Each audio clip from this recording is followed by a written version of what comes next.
Boa tarde, boa noite, né? Depende do fuso horário de cada um. Mas a proposta dessa aula é a gente falar um pouco mais, entender um pouco mais os modelos, né? E aí, dentro dos modelos que a gente vai ter, são os modelos mistos. Então, dentro dos modelos mistos, a gente vai entender na parte de modelos lineares, a gente vai entender o que é um efeito fixo, o que é um efeito aleatório, e eu vou tentar aplicar ao máximo na agropecuária. Então, vamos embora nessa. Bom, como é que começou a ideia de modelo misto? Então, a gente teve desde de Fischer, ele tinha um conceito, ele tinha uma teoria sobre a máxima verossimilhança, só que ele na época não foi aplicado e não foi feita uma dedução sobre o método, e isso foi passado ao longo do tempo, e aí a gente teve lá na década de 50, 40, 50, a gente teve a proposta de Henderson, em que ele tinha, ele colocou a ideia de componentes de variância, e aí a gente tinha o conceito de modelos de efeitos fixos e de efeitos aleatórios, o que até então a gente tinha aquele conceito de média populacional e variância populacional. Lá, quando o Henderson propôs os métodos dele, a gente pôde, com o BLUP, a gente pôde não calcular apenas a média populacional, mas a gente poderia ter o cálculo de valores individuais. Então, eu poderia ter, dentro de uma população de bovinos, de caprinos, de plantas, eu poderia ter aquela média populacional, a média de um grupo, a média de uma fazenda, a média de um estado, e aí dentro disso eu tinha animais que estavam acima e abaixo da média, ou seja, eles eram desvios da média. E aí eu tinha também o valor de cada um deles. Então isso foi muito importante, principalmente na parte de melhoramento. Com Hartley a gente teve a primeira vez a programação do método da máxima verossimilhança, e aí depois a gente teve o método da máxima verossimilhança restrita com Patterson e Thompson. Bom, a gente já viu o que é o modelo linear. Então, o modelo linear simples, ele é o modelo que vai ter o efeito fixo e efeito aleatório. No caso do modelo linear simples, a gente vai ter um efeito fixo, que é conhecido como o μ, né, a média populacional, ou um parâmetro inerente ao modelo, o intercepto. E a gente também tem o erro como aleatório. Só que, além desses modelos lineares simples, a gente pode incluir um efeito fixo, por exemplo, estação do ano, sexo, algum tipo de ração, adubação. E a gente também pode incluir efeitos aleatórios, que podem ser animais, blocos, regiões. Então, quando a gente inclui esses dois efeitos além dos anteriores, que seria o μ e o resíduo, quando eu estou incluindo no meu modelo efeitos além desses dois efeitos, eu tenho um modelo que é chamado de modelo misto. A gente vai ver um pouquinho mais para frente esses conceitos. E o legal é que esses modelos mistos a gente pode aplicar hoje em medidas repetidas, em delineamento inteiramente causalizado, blocos causalizados, quadrado latino e todos os outros delineamentos que a gente tem.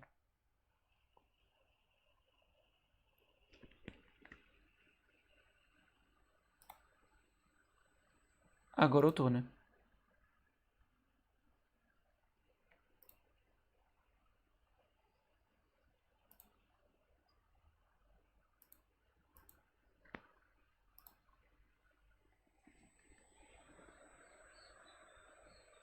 Isso, a gente tinha o conceito de componente de variância, só que o componente de variância era simples, o único componente que a gente tinha era o resíduo.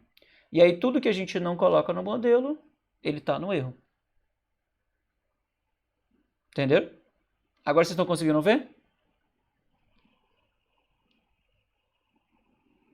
Ah, bom demais. Eu já achei que eu já estivesse compartilhando um tempo. Então vocês me desculpem, gente. Então de slide. Opa. Então a gente tinha. Aqui não teve nada demais. A história. Definição. Tá. Bom, então o que é um efeito fixo?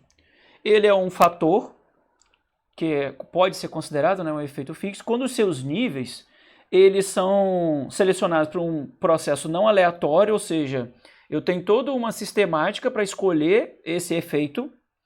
Então ele pode ser contínuo ou categórico. Então o que seria quando eu tenho esse efeito fixo contínuo? Eu posso ter dose de remédio, dose de fertilizante, posso ter aumento em teores de energia, proteína, posso aumentar alguma concentração, por exemplo, de alguma cepa. Então tudo que a gente vai aumentando em doses ou aumentando em quantidades, que a gente pode considerar como um efeito fixo contínuo. Em relação à categoria, como o próprio nome diz, ele é um efeito categórico. Então eu tenho um macho, tenho uma fêmea. Eu tenho época das secas, épocas das águas. Eu tenho o ano de nascimento.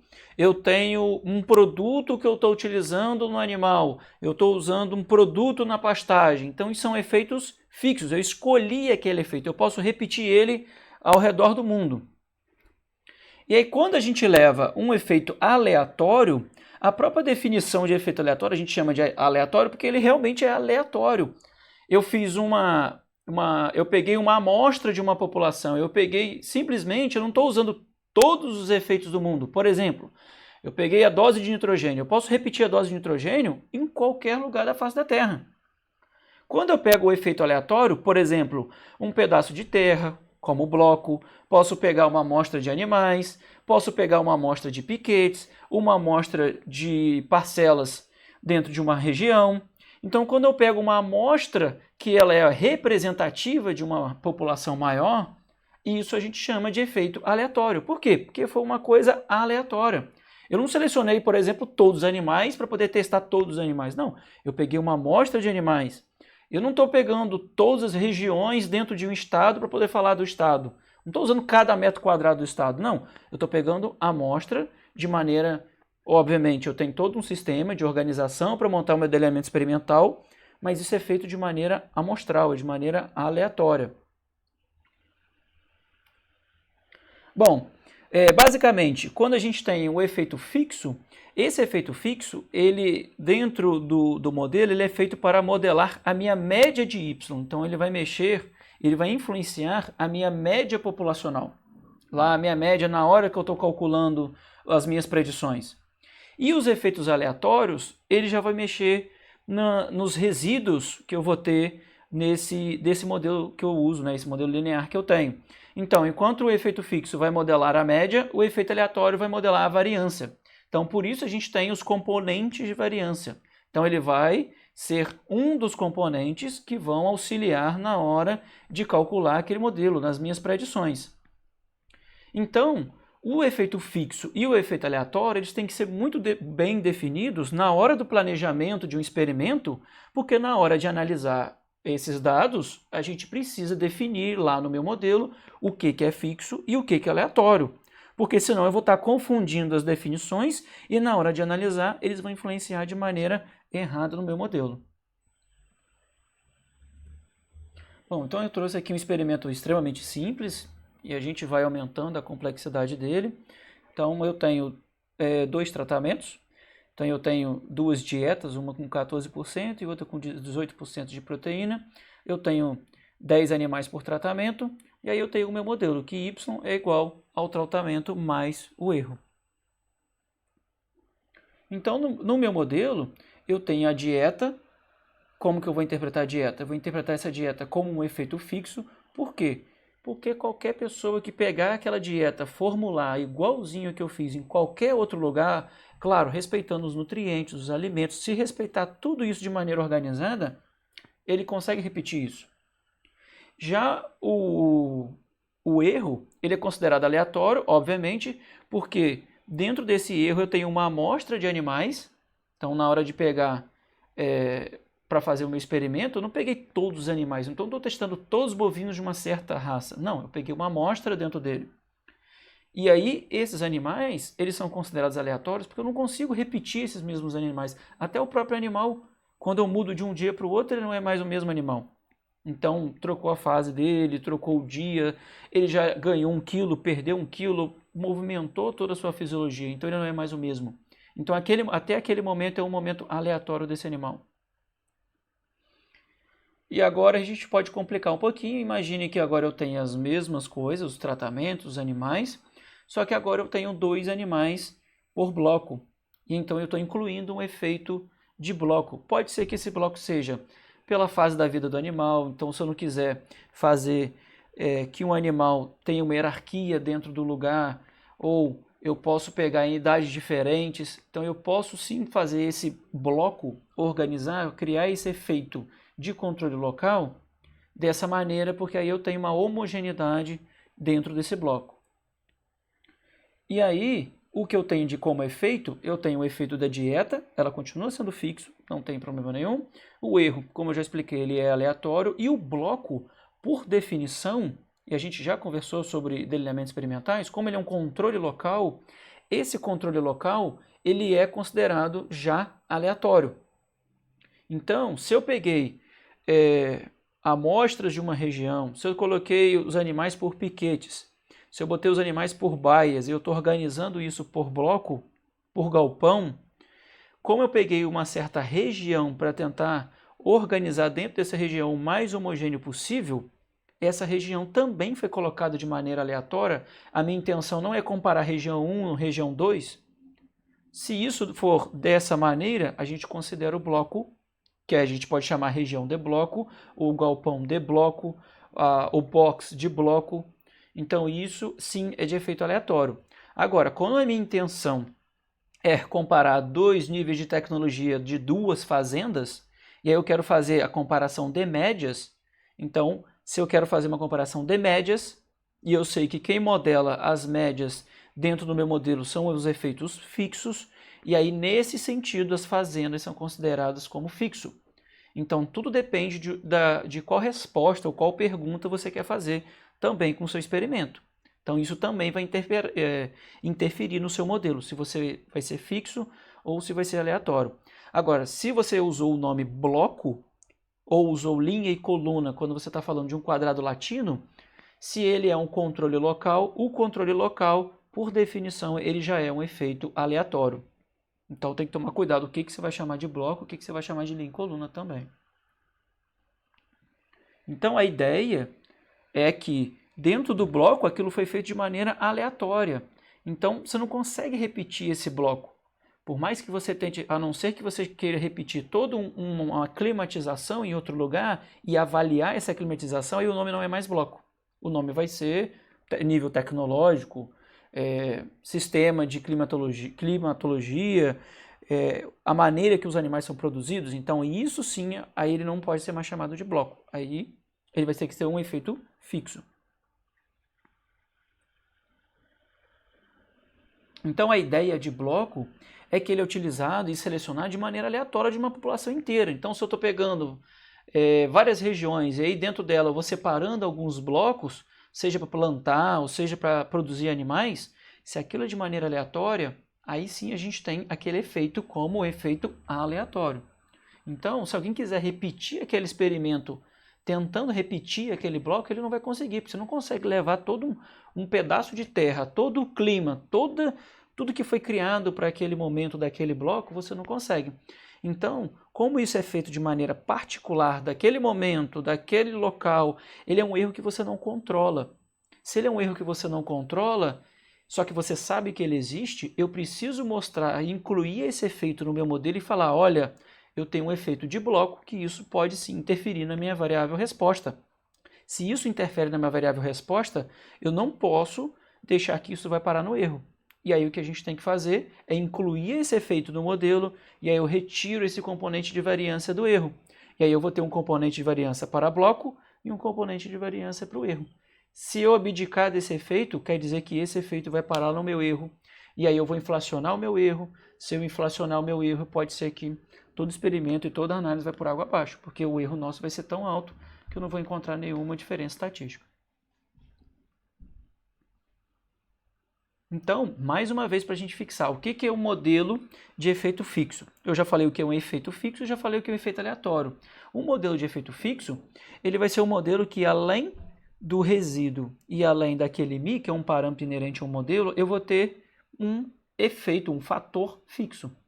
Então, daí o nome modelo fixo. Então, até Henderson, a gente só tinha modelos fixos, porque eu não tinha um componente de variância além do componente de variância residual. Eu só tinha um componente de variância. E aí, o que a gente conhece muito como regressão aleatória, modelo de regressão de linear aleatória, modelo não linear, regressão não linear aleatória, isso a gente conhece muito bem no melhoramento animal, é simplesmente um modelo que eu tenho, além do meu parâmetro de intercepto, eu tenho um fator aleatório, que naquele sentido eu tenho um fator que chama animal. Então eu posso botar um componente de variância ali, que é o componente de variância genético. Eu posso botar um componente de variância que é o componente de variância do marcador molecular.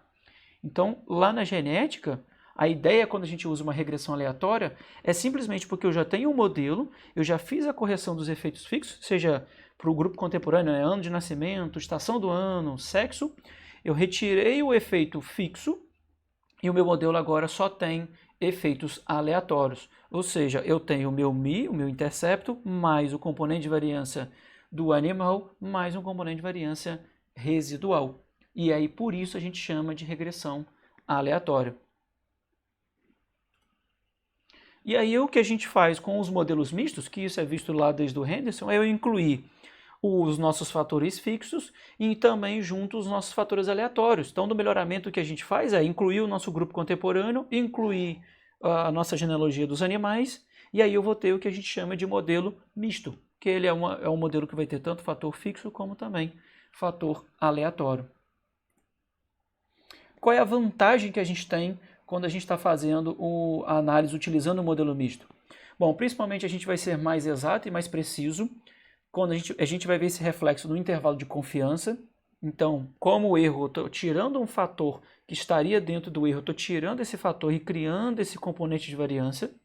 Eu estou tirando uma coisa que eu sei, ele é sistemático, eu sei que aquilo existe, então eu preciso sim colocar isso no meu modelo. Eu tenho o maior poder dos testes de hipótese, então quando eu estou fazendo os nossos contrastes, manter aquele seja 1% ou 5%, eu vou ter o maior poder para poder manter aquela porcentagem. E eu também vou ter como vantagem o cálculo do meu BLUP, ou seja, o meu cálculo da minha estimativa dos meus efeitos aleatórios. Isso é muito importante, principalmente no melhoramento animal, onde dentro de uma população eu quero ver o animal que se destaca. Então, quando eu calcular aquele valor daquele animal, ele é um desvio dentro da sua média populacional. Então, se ele é melhor ou pior, eu sei o quanto ele está desviando da sua média populacional. E isso é muito importante. O melhoramento animal vive disso. A gente respira a todo momento no melhoramento animal isso. Agora, claro, nem tudo são flores. Ela é uma análise mais trabalhosa, ela é mais criteriosa. A gente precisa, sim, entender componentes de variância. Quem são os componentes de variância? Se eu estou falando de uma medida repetida no tempo, eu preciso ver qual é a estrutura de covariância dessa medida no tempo. Por exemplo, componente de variância simples, simetria composta, ou ela vai ser restrita, autorregressiva homogênea, autorregressiva heterogênea. Eu posso avaliar, além de um cenário que seria lá das minhas restrições de ANOVA, que seria normalidade, homogeneidade de variância e independência entre as observações. Aqui no modelo misto eu posso avaliar se ele realmente é homogêneo, se ele realmente é independente, e aí depois a gente vai ver numa outra aula até sobre a distribuição. Então os modelos mistos, eles têm uma grande vantagem porque eu não fico mais restrito às minhas pressuposições da ANOVA. Então aquilo que a gente conversou sobre a ANOVA está certo e está errado é que quando a gente vai fazer uma análise de ANOVA, eu preciso sim levar em consideração as pressuposições de ANOVA. Aqui, nos modelos mistos, eu posso avaliar se sim eu tenho um modelo que é homogêneo, se eu tenho um modelo que é heterogêneo, se eu tenho um modelo que ele é independente entre as observações ou não. Então isso é legal, só que é claro que isso vem com algum peso. Então, além de depois ainda que eu identificar as estruturas, eu vou fazer a seleção das estruturas, então a gente pode usar um critério, seja o critério de AKI, que é AKI corrigido, o critério B e C. Então, depois de eu identificar a estrutura, aí sim eu tenho que fazer uma nova análise e aí eu vou ter as minhas estimativas, seja a minha predição de BLUP, como também as minhas médias. E, obviamente, como o número de parâmetros aumenta, o número de componentes de variância aumenta, eu posso sim, às vezes, ter uma ausência de convergência, ou eu posso ter uma solução não viável, o custo computacional, às vezes, o computador não aguenta. Então, a gente também tem que pensar na hora de que a gente está rodando esses modelos mistos. Bom, então, o que a gente pode aplicar aos modelos mistos? Nos nossos delineamentos, então, inteiramente casalizado, blocos, quadrado latino, medida repetida. Então, a medida repetida no tempo, ela não é uma parcela subdividida, ela é uma parcela que ela é repetitivamente ao longo do tempo. E também o que a gente faz mais no melhoramento animal é aplicar esse modelo misto. Então, por exemplo, eu tenho um grupo de animais, sejam frangos, caprinos, ovinos. Então lá eu tenho minha população e eu posso sim selecionar minha população, quem está desviando para um lado melhor, seja por um ganho de peso, uma taxa de crescimento. Eu posso ver em resistência de plantas. Lá hoje o que a gente tem em seleção genômica, então a gente pode sim fazer a seleção genômica e aplicar os efeitos de marcadores, fazer a seleção dos animais, usar na GWAS, ver se o marcador tem efeito sobre aquela característica ou não. Então isso tudo é baseado em modelos mistos. Então, por exemplo, eu posso utilizar, se o marcador molecular ele sim está interferindo numa característica, então se aquele locus ele tem um valor significativo sobre a característica, então todas essas modelagens que a gente vê super modernas, todas elas são baseadas em modelos lineares. Claro, quando a gente tem uma regressão linear, todas elas são baseadas em modelos lineares mistos. Então eu trouxe aqui uma aplicação simples, só para a gente ter uma ideia, para depois a gente ir para a prática. Então aqui eu trouxe um experimento em que eu tenho níveis de irrigação, por exemplo, um fator A, e eu tenho essas parcelas. Então se vocês olharem aqui nessa imagem, a gente tem vários pedaços, né, que usa aqui pivô central. Então imagine que eu tenho nessas instalações os meus pivôs, e aí nível de irrigação, então em cada pivô desse vai ser regulado para um nível de irrigação de determinadas culturas, né? E aí dentro de cada um deles eu posso fazer a minha subparcela, ou seja, dentro do meu pivô, por questões de logística, eu venho e coloco as minhas variedades. Então cada símbolo desse aqui, ó, que é parecido com uma pizza, eu vou ter uma variedade diferente em cada fatia. E aí, dentro desse círculo completo, eu tenho o meu nível de irrigação. Então, sim, eu tenho um elemento em parcelas subdivididas. Eu posso dividir, obviamente, dependendo da minha área, por blocos. Então, eu tenho 2 blocos. Dentro dele, eu posso pressupor a minha homogeneidade. É claro que eu vou ter que fazer análise do solo, ver se está tudo correto, se tudo é o mais homogêneo possível. E aí, dentro do bloco eu vou ter o meu nível de pivô, ou seja, o meu nível de irrigação, e aí dentro dele eu tenho as minhas cultivares, as minhas variedades. E aí quando a gente vai fazer essa análise, eu vou ter que interpretar que a amostra que é feita para o bloco, ela é aleatória. E aí os meus fatores nesse sentido, eu tenho o meu fator de pivô, de nível de irrigação, e o meu fator de cultivar. Então, para cada desses fatores, na hora de analisar, esses fatores meus são fatores fixos em relação ao bloco, como eles são amostras de uma região, eu tenho ele como um fator aleatório. Beleza?